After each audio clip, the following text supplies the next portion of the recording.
yet. All right. Early this morning, about 2:30 in the morning, our officers were dispatched to what originally came in as a motor vehicle accident on Rivermont Heights. When the officer first arrived on scene, it was near the city limits, so a state trooper had also arrived in case it was in one jurisdiction or the other. While they were there, they discovered there was a large party going on at an individual's private residence on Rivermont Heights.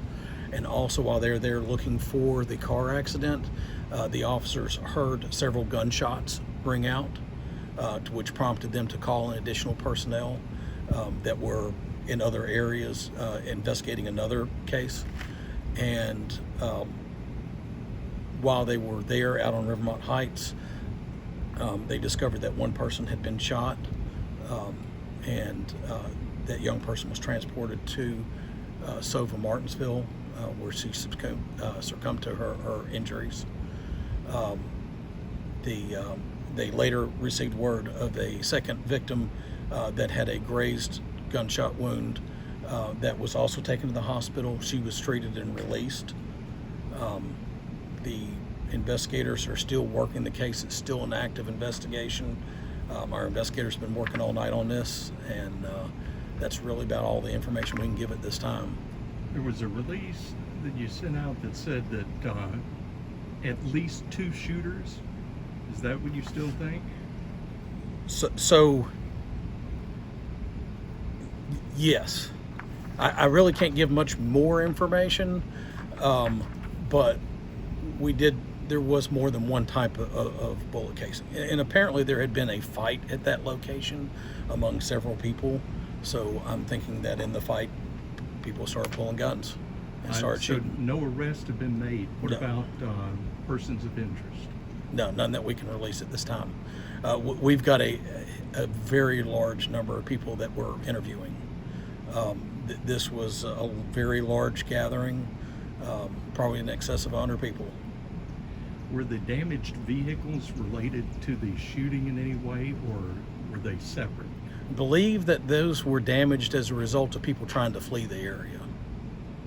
No, we were over there just a few minutes ago. It looks like they're still there, like out in the middle of the street. Have they been moved yet?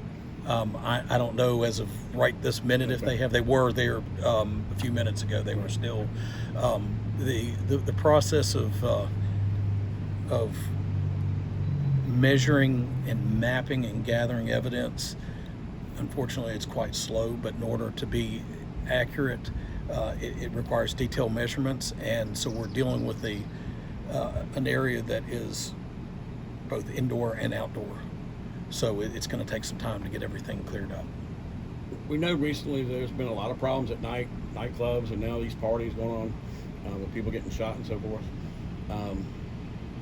I mean, it just like it's become a real problem. We know City Council has been addressing it, talking to you about it. I mean, what do you think the solution is here to prevent these things? So, in all, it's not really as big of an issue as what you're seeing in some other cities. And I'm not trying to downplay it, because anytime someone gets hurt, it's a bad thing. Overall, comparatively, it's not occurring as much as others in other locations. However, it's something that it's difficult to address when it's individuals and individual homes, because I can't control what people do inside their own homes. Now, when it starts to go into public spaces, there's some more action that that can be done.